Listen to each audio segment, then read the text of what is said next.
Snap Studios. At a time when information continues to come at us faster and faster, sometimes you need to hit pause and rewind. NPR's Throughline takes you back in time to the source of the news stories filling your feed. Find NPR's Throughline wherever you get your podcasts. Snap Judgment is brought to you by Progressive, where customers who save by switching their home and car save nearly $800 on average. Quote at Progressive.com. Progressive Casualty Insurance Company and affiliates, national average 12-month savings of $793 by new customers surveyed who saved with Progressive between June 2021 and May 2022. Potential savings will vary.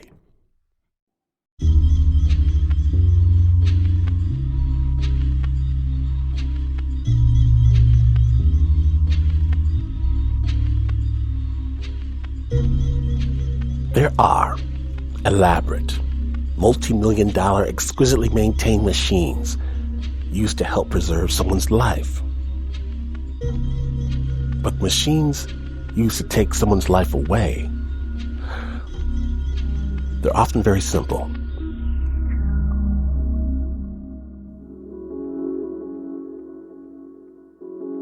Today, a very special Snap Judgment, we proudly present Father, Forgive Them. My name is Glenn Washington. Please tell everyone you're going to need a minute because you're listening to Snap Judgment.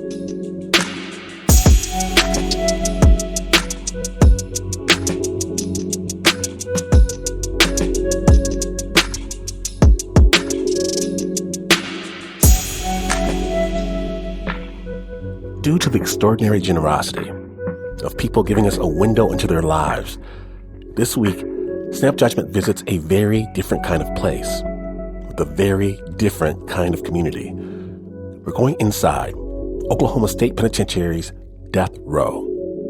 And as such, this program includes strong language and references to penal executions. At the time of our recording, Oklahoma was trying to fit in as many executions as possible. We're going to meet 3 of the men on death row. And you'll also hear from 2 reporters, Ellie Lightfoot and Gaby Caplan, who are going to help us navigate through an often unseen world. Snap Judgment.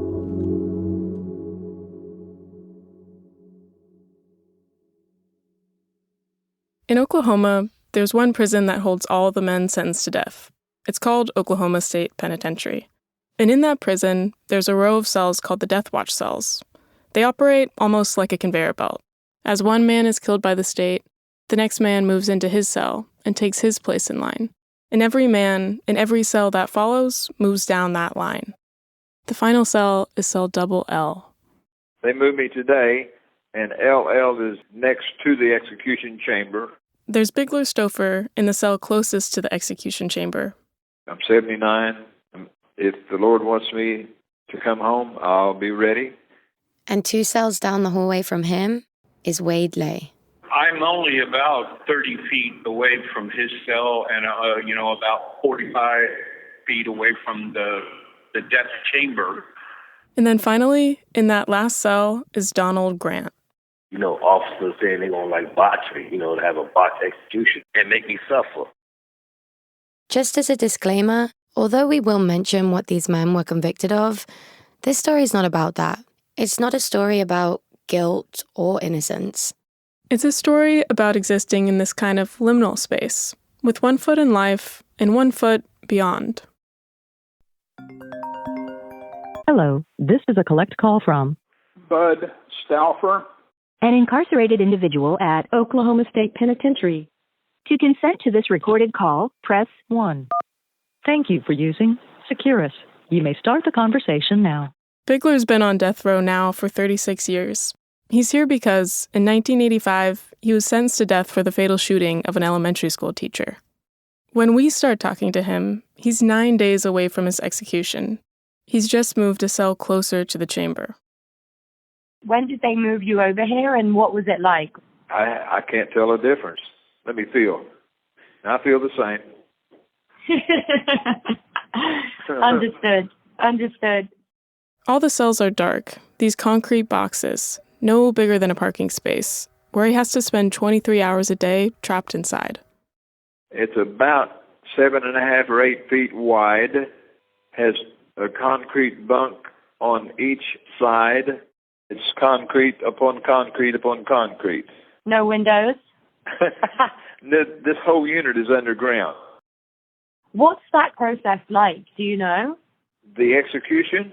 Yeah, the lead up to in the final hours and days.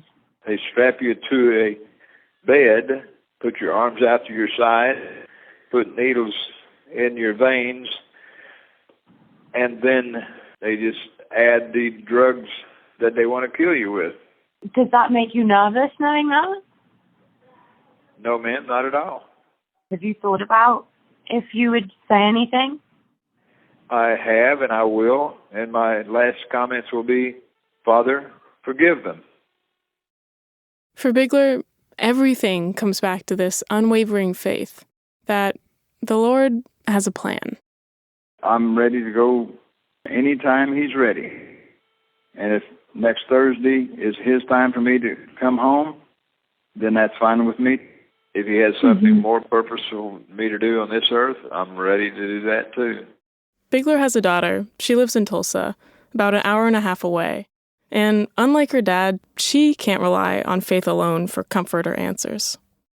It is about 6:58, and I am fixing to walk out the door to go see my dad for potentially what may be my last visit with him.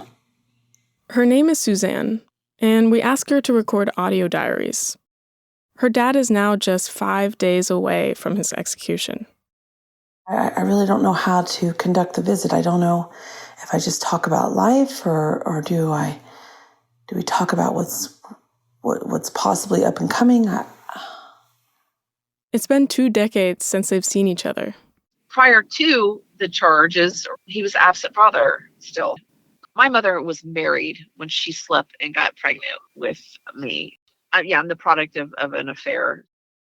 Bigler was the type of dad who was absent the majority of the time. But when he was present, he was present. He would come and he'd take us out to dinner and things. And he's always dressed to the nines. And he just always presented so invincible to me. But then Bigler would leave. And over time, the space between their visits got longer. And then one day she was cooking dinner and heard something on the news. It was her dad's name. That death row inmate, Bigler Stouffer, will be executed on December 9th. That is unless Governor Stitt grants clemency or an appeal is granted by a higher court. Seeing flashes of my dad on TV, it was almost easier to dissociate from the man that's on death row now because that's not who I remember. But when they started flashing pictures of my dad, it just triggered everything, and it just came back, and all I knew is I needed to get to him. So on Friday, I arrive at the Oklahoma State Penitentiary, 10 after 9, desperate to get to the front doors to not lose one more second of time with my dad. When she finally gets to the visiting room, she sees a row of windows. It's so uninviting and concrete. You're surrounded in concrete. So every sound was so loud and magnified. On Oklahoma's death row, there's no phone you can pick up to talk. There's just a few holes punched in the plexiglass that divide the men from their loved ones. So at each window, people are yelling to the person opposite them, trying to be heard. You pick a window and you wait. You wait for your dad to arrive, searching for any sign of distress that he may not convey to me, because that's not how a dad portrays himself to his daughter. And he kept saying, we're good. This is going to be happy. This is a happy thing. This is a happy thing. He kept, I have zero fear. Zero. The word tells us that to be absent from the body is to be present with the Lord. When this earth suit dies, my soul goes on forever. Man, if he's putting on a game, he's doing a hell of a job of it. Because I'm impressed. She was in tears when she first got here, and she was in tears when she left. That part hurts. It was the tears in my eyes, looking at him in his eyes.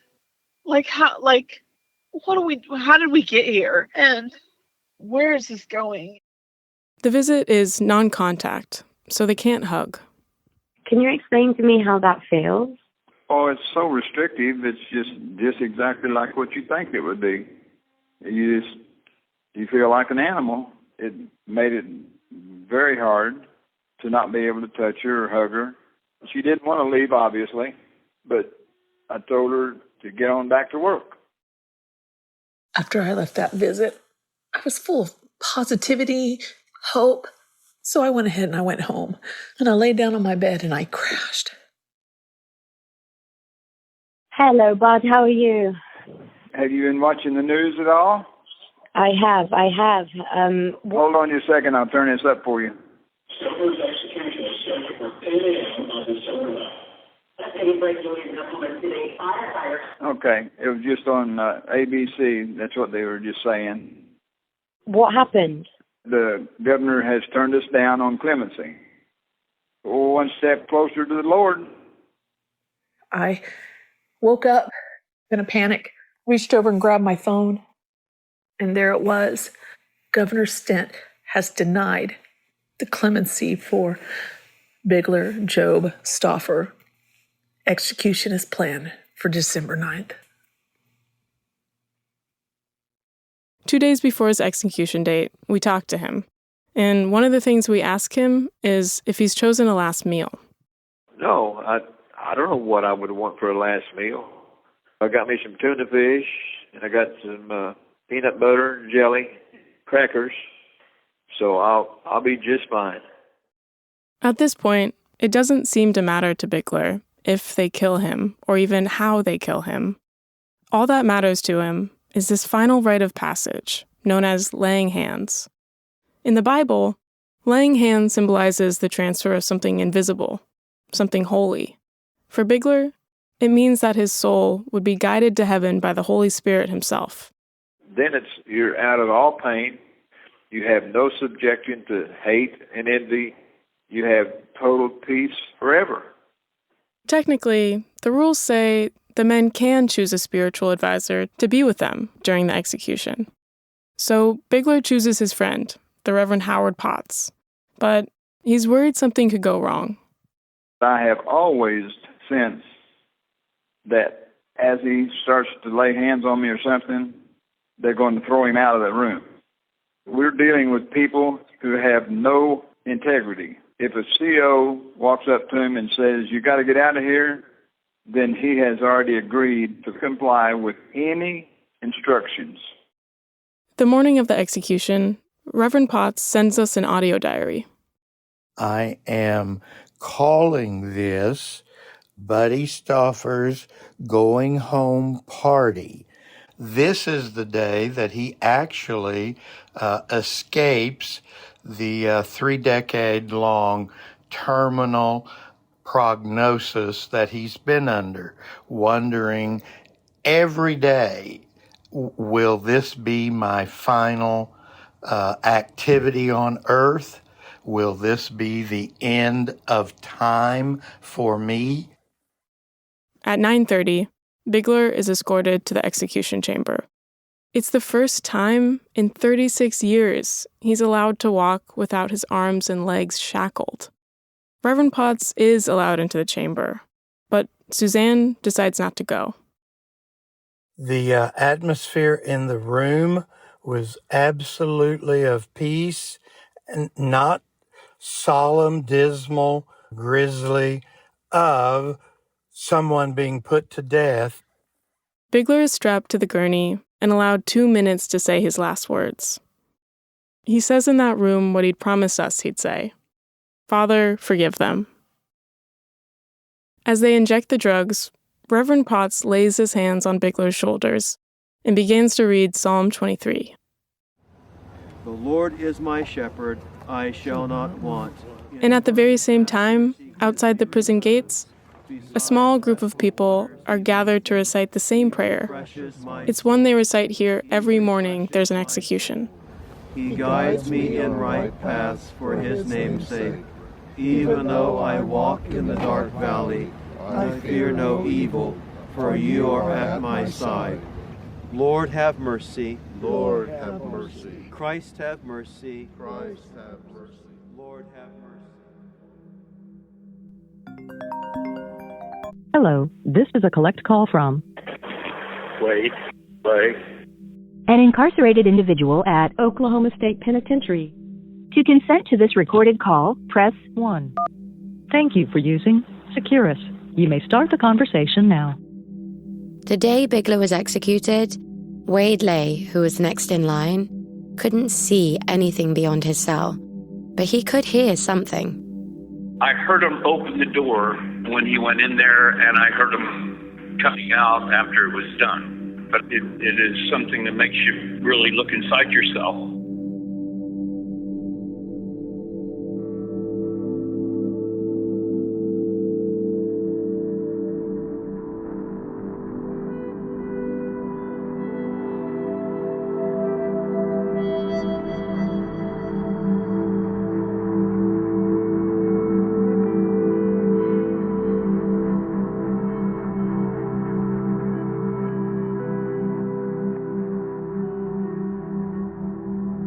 When Snap Judgment returns, we'll hear the story of Wade Lay, who will take the place Bigler Stouffer left in the Death Watch cell.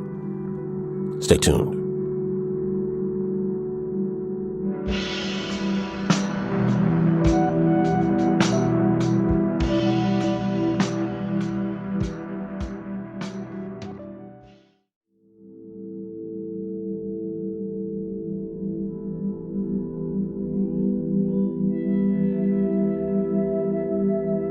Welcome back to Snap Judgment, the Father Forgive Them episode. And for this story, we are inside Oklahoma State Penitentiary's death row. And as such, it includes references to penal executions and strong language. When we last left, we were introduced to Wade Lay, the next man waiting his turn to be executed by the state of Oklahoma. Snap Judgment. Wade is 62 years old. He's in there because in 2005, he was sentenced to death for the fatal shooting of a bank security guard during a robbery gone wrong. He's been on death row for 17 years. The morning he was transferred to the death cell, he was strip-searched, x-rayed, and issued a new set of clothes and shoes. Unlike Bigler, Wade felt the difference between his old cell and this new one. In the Death Watch cell, you have nothing. Just the clothes on your back, the mattress, and then my Bible and my dictionary. You can't even go to the bathroom without them sitting right outside your door. He's talking about the guard stationed directly outside his cell, the guard instructed to observe him 24/7 a day under these bright fluorescent lights. They sit there, and every time you do anything, you get up, whatever you're doing, they're writing it down. And it's not like these are honest people, so they write down anything they want. This is particularly painful for Wade because Wade has schizophrenia and he struggles with paranoia. But after only 2 days of being on death watch, Wade, he gets some big news. This morning, an Oklahoma death row inmate had his execution put on hold by a Pittsburgh County judge. Wade Lay's lawyers want his mental competency assessed, saying there's good reason to believe he is not competent to be put to death. A judge rules to postpone Wade's execution indefinitely until he can have a hearing to determine if he's competent enough to be killed.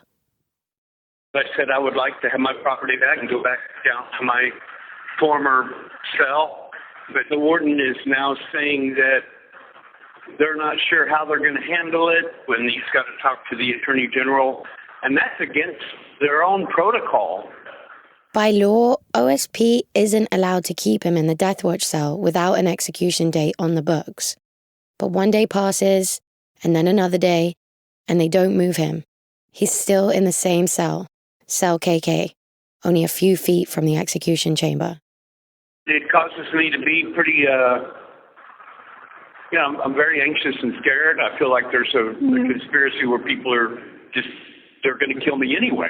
I can't even imagine what that's like. Yeah, and then if people make this claim that I'm suffering from a severe mental illness, well, why does nobody follow the rules when it comes to me?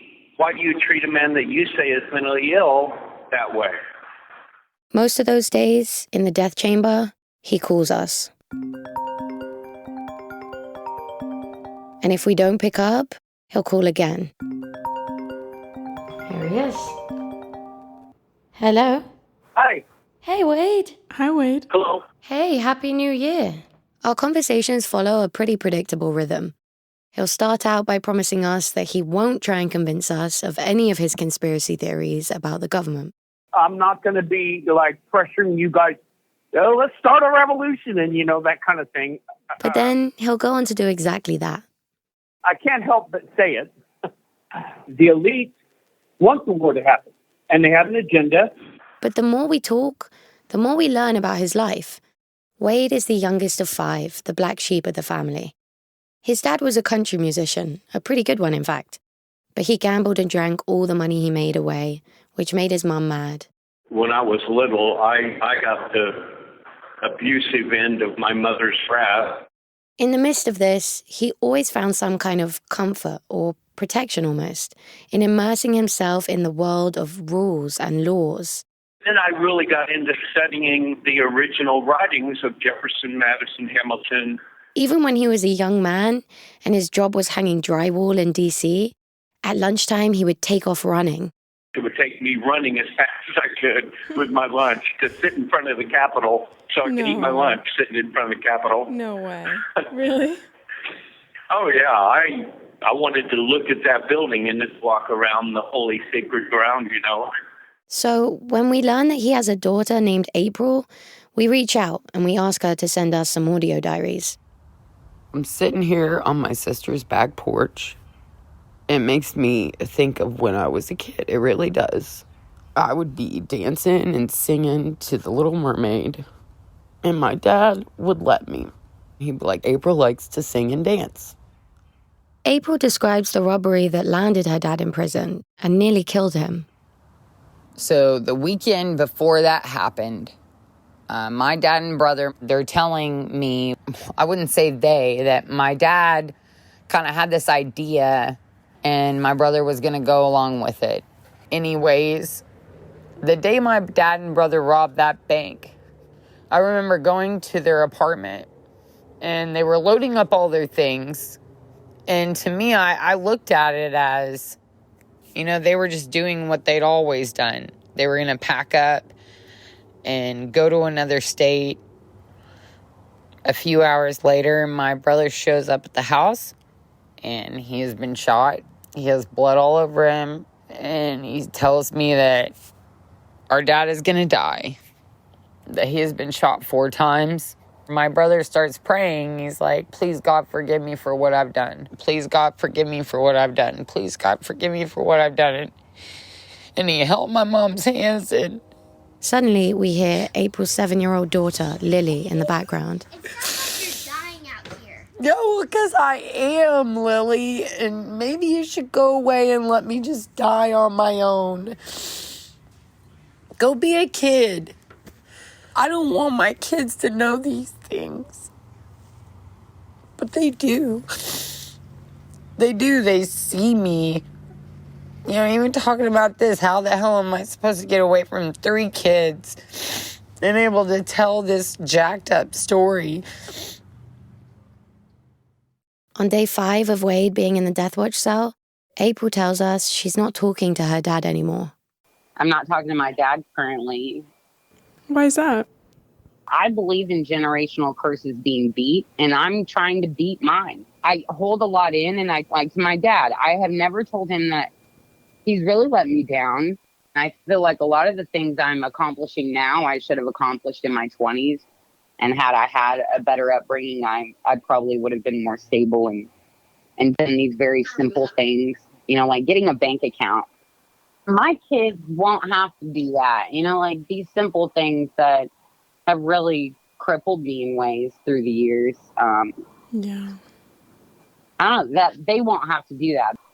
But then, something happens to Wade that pulls April back into his orbit.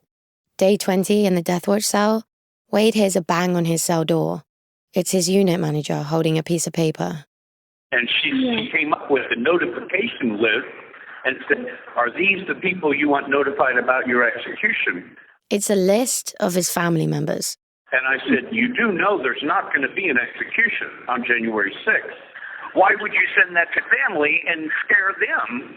And so when she stuck her finger in my face and said, shut your lips, I just said, blank you, get the blank out of my face. The next morning, he's notified he's going to be dropped to level 1 for a month. Prison jargon for solitary or the hole. Starting the next day, he'll have his phone privileges revoked. They're not going to let my dad talk to me for a month. Mommy. And he's coming up on death. Mommy, when I'm older and I get rich, I'm going to sue them. That attorney lady told me that we're so sorry. We just don't understand. Maybe you should understand. Maybe you should put yourself in his shoes. Maybe you should try to see it from the side of knowing that I won't be able to ever fucking talk to my dad again. I don't believe it's very hard to relate to pain. Even if I've never experienced what that person has experienced, I can look in their eyes and I can see the hurt. And I want to help them because I know what it's like to feel that kind of pain. I guess people just aren't like that anymore. After a month in solitary confinement, Wade is finally moved off the death watch cell back to his normal cell, where he's still awaiting his competency trial. Hello, this is a collect call from Donald Grant. To consent to this recorded call, press 1. Thank you for using Securus. You may start the conversation now.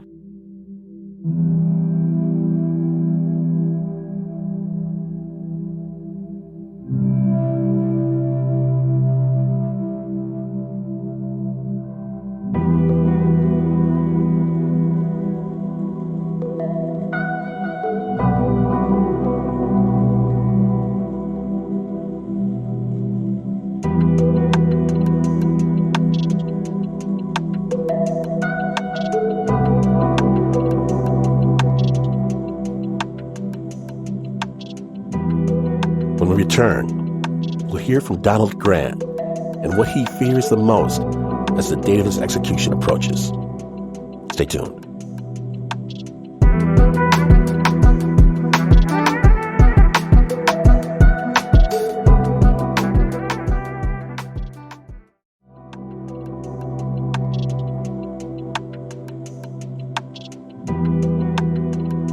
Welcome back to Snap Judgment, the Father Forgive Them episode. This week, Snap is embedded inside Oklahoma State Penitentiary's death row. And as such, this episode does include references to penal executions and strong language. When last we left, Wade Lay's execution was postponed due to his mental health. While he awaits his competency trial, another man is moved to the death watch.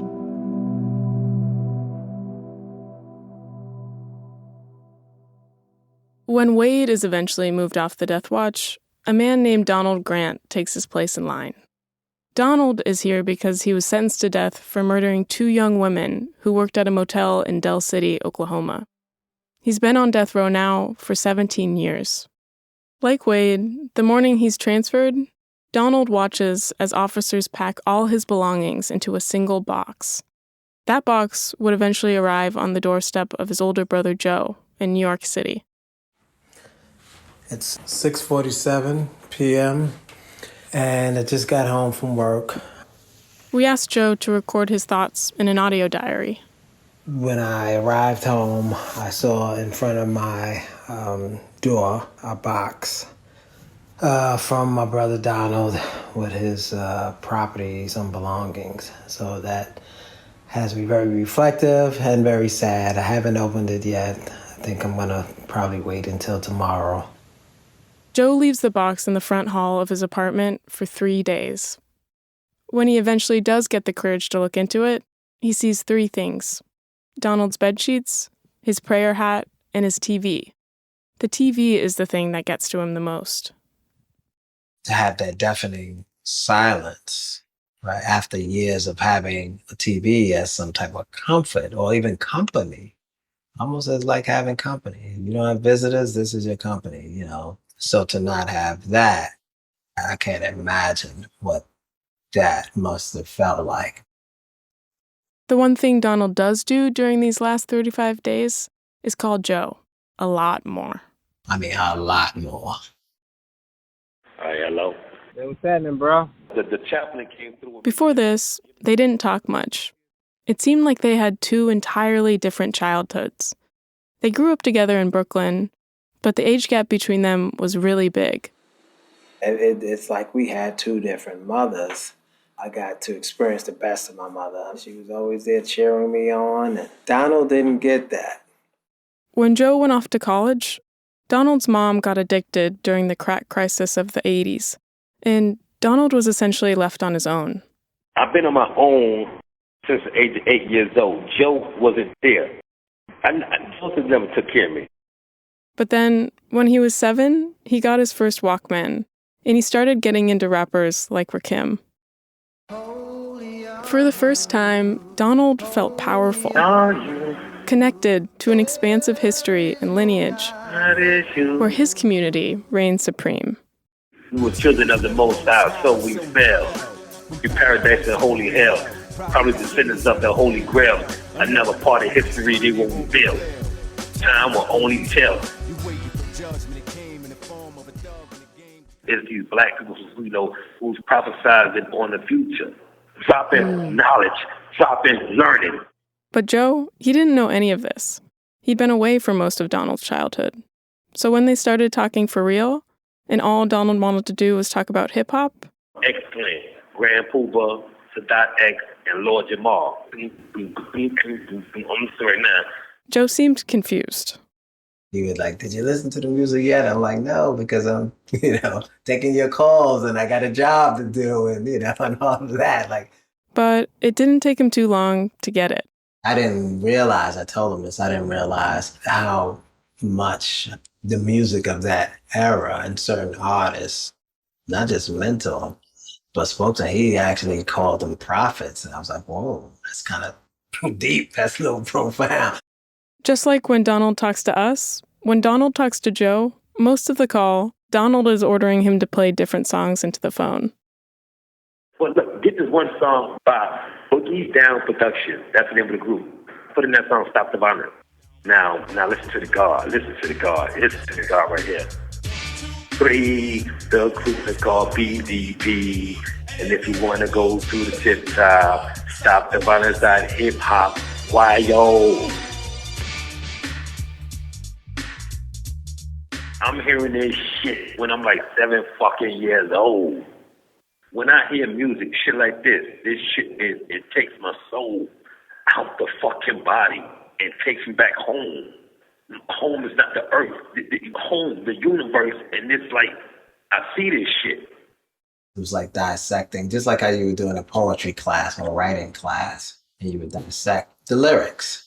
Donald talked about having to fend for himself and literally eating off the ground, sleeping in park benches, and taking care of his baby, our baby brother, at 9, 10, 11 years old. I had to do what I had to do to live because I don't have no damn food. I ate off the fucking street. Joe was like, man, I never knew you had it that hard, man. I never knew that. I got to see my brother, the different layers of him. And we talked about love and how people show love. He was saying love is a verb, it's action to me. It's not just, some word. And that's the way he lived. Donald also talks about how scared he was, that his execution would be botched, intentionally. It would literally bring chills to me sometimes when he would describe the room where the execution would take place, that it was not far from where he was housed. And he mentioned the curtain and this and that. I was like, oh, this is too much. It's just too much. When we talk, Donald tells me he can't get this one moment out of his head. A few months before, he was being led to the showers by two officers, and he heard one say to the other one, loudly, I wish they would him up on that table so he won't talk no more. At the time, he wasn't sure if they were referring to him or his friend, another guy on the unit named John Grant. He just kept hearing his last name. Grant. You know, his name is John Grant. My name is Donald Grant. Then, in October of 2021, John Grant was executed, and it was botched. After the second drug was injected, John vomited and convulsed on the table for 21 minutes before dying. Throughout these 21 minutes, his autopsy report suggests that his lungs filled with fluid, and he likely felt like he was drowning. And the thing is, this isn't a one-off. Oklahoma is notorious for botching executions. In 2015, the courts actually stepped in and banned the state from executing people altogether after they not only used the wrong drugs on one man, but injected them into the wrong body part of another. So now, less than 20 days away from his own execution, Donald is pretty convinced about what that officer meant. And he was talking about me. He was referring to me. They were going to me up on that table and make me suffer. On January 14th, 13 days before Donald is set to be executed, Joe receives a letter from the prison.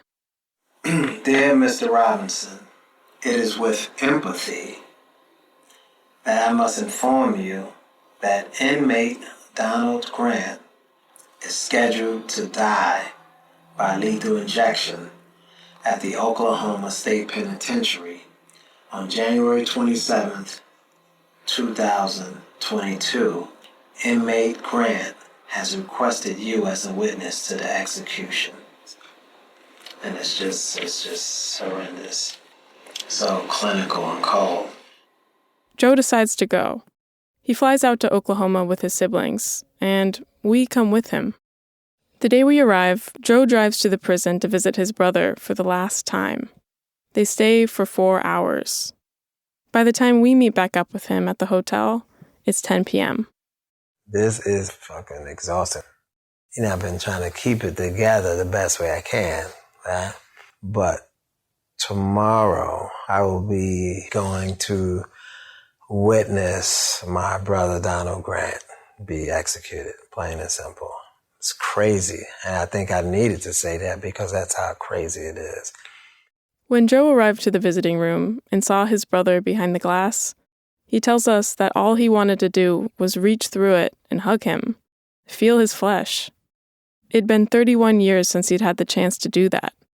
But, like all other visits on the unit, it was against the rules. We touched hands on the glass, and he touched hands with one hand with one sibling, with me, and another with my brother, the same thing with my sister. That was it. It's beyond dehumanizing. When we ask him what they talked about, he says that what stood out to him the most was what they didn't talk about. It's weird, but he didn't talk too much about it, it being botched. He has this, I don't know if it's false bravado or if it's like really him. I don't know. Because under these circumstances, I would be scared shitless. He says the only time Donald dropped this tough guy persona was when his younger brother Sean came into the room. He joked, he said something, and he made Donald smile and laugh like he was being goofy. Oh, you silly. Yeah, I was like, oh, I can't do that. What is this? There's nothing to laugh at, but he's able to do it. And Donald smiled just like, man, this guy's crazy. So that was good. That was priceless. As they were getting up to leave, he said, I'm going to call you later. You should be home about 2.5, 3 hours. He called. We were in the parking lot in front of the hotel. Joe put the call on mute and told his siblings. So I said, listen, say your piece. This is the last time we're going to hear his voice. And they caught their attention. And they was like, oh shit. Like I didn't think this is the last time we're going to hear his voice. Like that close. Next time we see him, he's going to be on a gurney. The next morning, we meet up with Joe and his family. It's 5 a.m. To get to the prison, they can't drive themselves. It's against the rules. So instead, they board a van driven by prison staff with no windows on either side. Visitors are made to feel like they've committed some crime, like they, by association, that they're guilty. And outside the prison walls, Gaby and I wait, along with some other local reporters, for any news from the inside. In less than an hour, Donald Grant set to become Oklahoma's 195th death row inmate to be executed. Now, right now, he's in an isolated cell adjacent to the execution chamber, waiting for the process to begin. Now, Donald Grant was... Joe is then taken to a waiting room, like a staging area. There was coffee, there's water, snacks, and I'm like, just laid out, as if it was like almost like a banquet or something like that. In my mind, I'm thinking, you gotta be kidding me. You gotta be kidding me. My brother's about to be executed, and I'm gonna drink your water, eat your cookies or snacks or whatever, as if it was any other day. That was what bothered me, though. This was not any other day. This was the day that my brother was gonna take his last breath at the hands of Oklahoma State. And finally, they're taken to the witness room and told to sit in the front row, facing these two big glass windows. The curtains are drawn down. We could see shadows, bodies, like people on the other side setting up. And then another officer comes into the room. He looks straight ahead and tells them on no uncertain terms, there is to be no talking at all. Don't talk to the person behind you, in front of you. There's to be no talking. There's to be no standing, no getting up. If you do, you will be escorted out promptly. And then he left the room. The curtains came up, and Donald was lying with an IV in his left arm. So a long tear down his left side of his face. Donald is strapped down from head to toe, and he's told that he has 2 minutes. He lifted his shoulders, and at some point he said, and I would say tearfully broke my heart. He said, I'm about to die. They administer the first drug, and then the second, midazolam. This was the one Donald was most concerned about. Throughout this time, I held my wife's hand, and I held my brother's hand. And we just held tightly, held each other, because we couldn't utter a word or we would have been extracted from the room. And we watched them faint into unconsciousness. And then the curtains came down. It was as if it was just all part of a performance. It was all theater, only it was real. It wasn't a play. Outside the prison, the same group of people that prayed for Bigler pray for Donald. Lord God, loving Father, have mercy on your son, Donald Grant, who's about to return to you. May this, our prayer, made in faith, assist him, relieve his struggle in body and spirit, forgive all his sins, and strengthen him with your loving embrace. Holy Mary, Mother of God, pray for him. Holy angels of God, pray for him. Abraham, our father in faith, pray for him. David, leader of God's people, pray for him. All holy patriarchs and prophets, pray for him. Pause and wait till we receive news that the execution is taking place.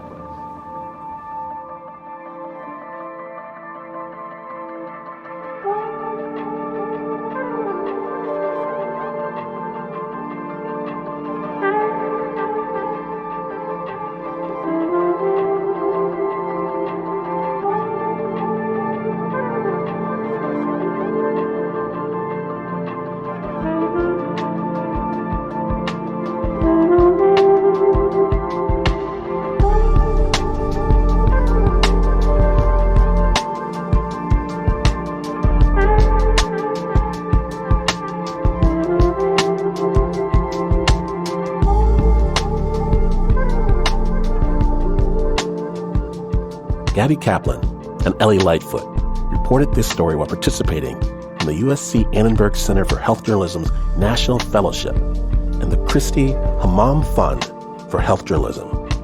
Thanks so much to the loved ones on the outside for allowing us inside their lives. And huge, enormous thank yous to Bigler Stouffer, Wade Lay, and Donald Grant for sharing your stories. Reporters Gaby and Ellie recently followed up with some of the folk mentioned in the story. Joe still lives in his apartment in Manhattan and thinks about his brother anytime he hears Grand Poobah. I can't really think of a time in the last several decades, I'll say, where I was so dependent on, and Donald depended on me, and there's something about that, to not have that. There's an emptiness. There's a real emptiness. And Wade is still awaiting his competency trial in June. His daughter, April, can't bring herself to leave Oklahoma without knowing what's going to happen to her dad.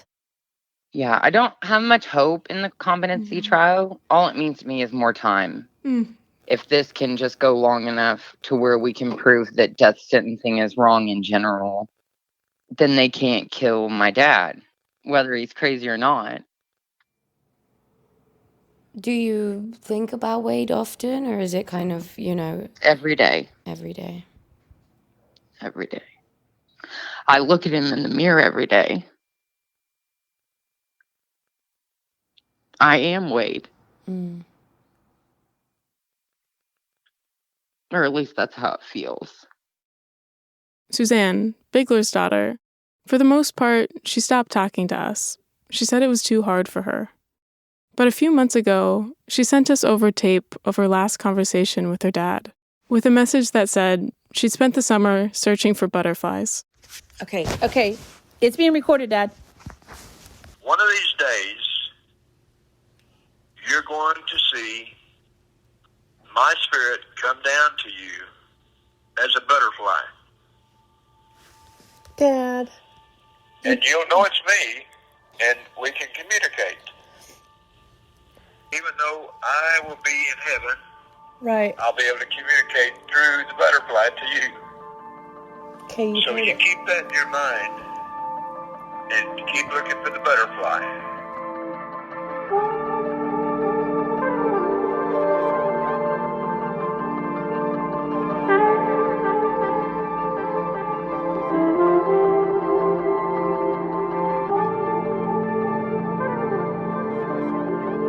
This piece was produced by Ellie Lightfoot and Gaby Caplan.